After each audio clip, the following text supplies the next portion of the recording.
deck never loses.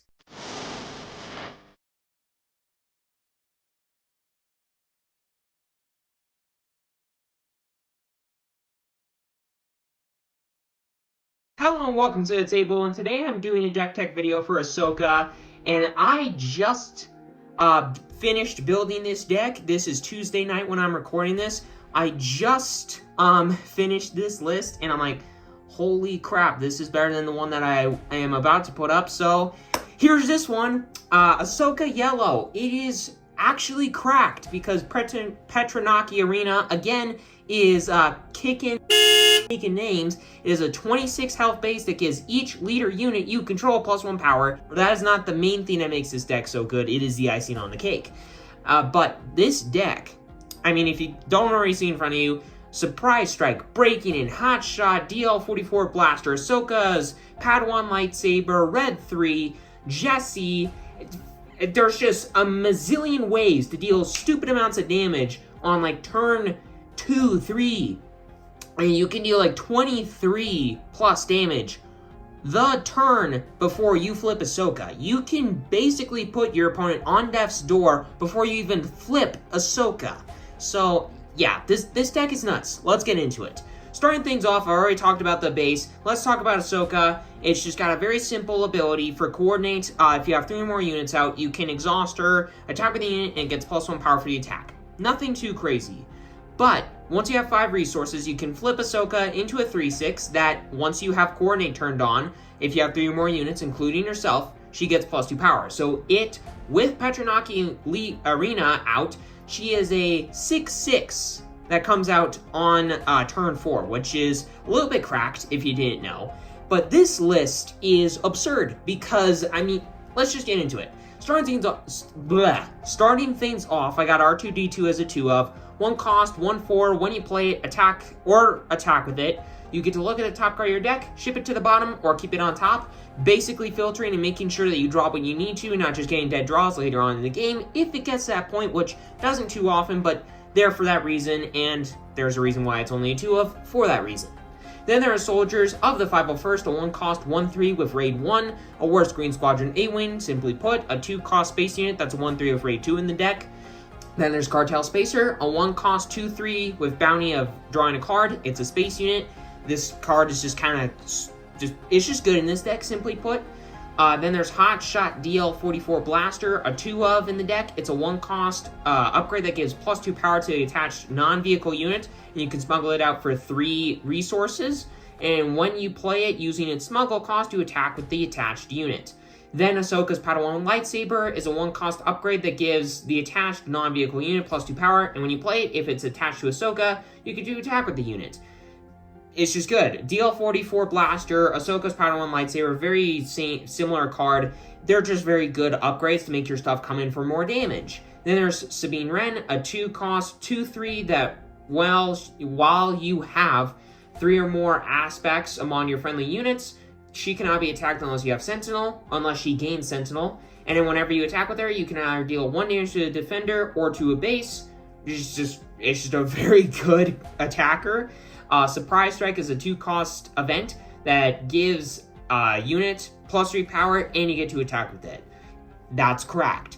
Breaking In, 2 cost events, same thing pretty much. You get to attack with a unit, gets +2 power, and Saboteur instead of an extra power, which is why this is only a 2 of instead of a 3 of. Fleet Lieutenant, there's a ton of rebels in this deck. 3 cost, 3/3, when you play it, you get to attack with a unit. If it's a rebel unit, it gets +2 power for the attack. Not everything is a rebel, so this is only a 2 of. Plus, it's not an amazing attacker, so it's only a 2 of for that reason as well. Rogue Operative, 3 cost, 2/4 Saboteur, Raid 2 body. It's just nuts. It just comes in for 4, it can get past Sentinel, it can break shields if you really need it for some reason. It's just good. It's just a really, like, consistently powerful body that just keeps cracking in every turn. Batch Brothers, 3 cost, 2/1, that whenever you play it, you create a Clone Trooper token. Basically, it's a 3 cost, 4/3 body that's split up a little bit to allow you to turn on coordinate more easily for Ahsoka to get her out and have her be a 5/6, or with the arena, a 6/6, which is very powerful, like I've said already. Ahsoka Tano, a very not a super expensive, but a costly legendary in the deck. That is a 3 of in the deck as well, so a little bit more expensive of a deck for that reason. But this is an insane card, because it's a 3-cost 3/4 that while you control fewer units than your opponent, including this unit gets ambush. So if you're behind a little bit, this unit can get you a little bit ahead, plus it's an Ahsoka unit in and of itself, so you can get some value out of Ahsoka's Padawan lightsaber, which is awesome, and I mean, yeah, it's just good for that reason. Then, as an action, you can spend 2 and return this unit, Ahsoka Tano, and all the upgrades attached to her to your hand. So if you put a Hotshot DL44 blaster, if you put Ahsoka's Padawan lightsaber on her, you can play her, get some value out of her, and if she's being threatened, you can spend 2, bounce her back, maybe get some value out of the ambush, who knows, and then make sure that you don't lose value off of your upgrades, which is very niche use, but this is still a very powerful card in the deck. Then there's Red 3, a 3-cost base unit that gives all your other friendly heroic units Raid 1, which is the main reason why it's in the deck, and it's a 2/3 with Raid 1. So it's a 3-cost 3/3 space unit in a sense, in addition to giving all your other stuff in the deck that's attacking, because every other unit in this deck is heroic, it comes in for basically 1 more damage, which is absurd. Then there's Jessie, a 3-cost 4/4 that's actually 5/4 because it has Raid 1. It's not when it's defending, of course, but still.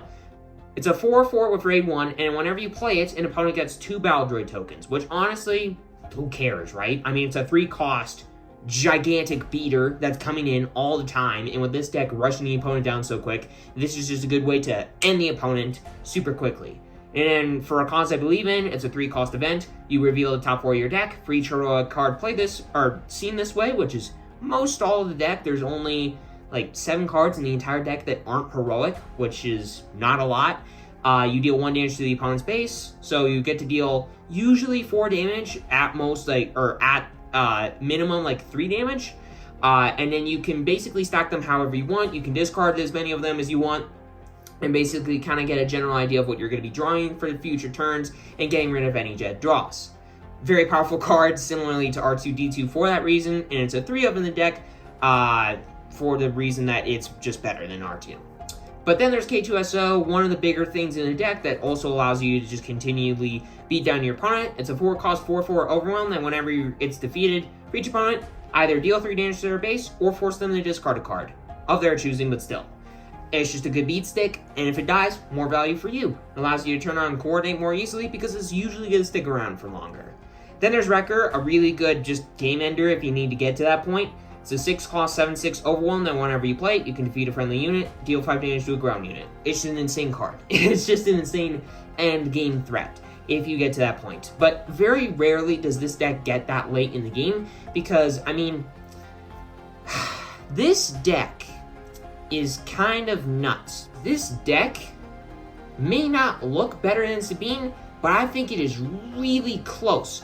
Closer than some people might be willing to admit. Maybe that's crazy, maybe that's just me, but I hope you all enjoy because this deck is kind of nuts. I hope you all are enjoying Twilight of the Republic and hopefully now enjoying this insane Ahsoka Yellow deck. And with all that aside, make sure to hit that subscribe button, hit that like button, it's completely free, you won't regret it, and have a great rest of your day, everybody.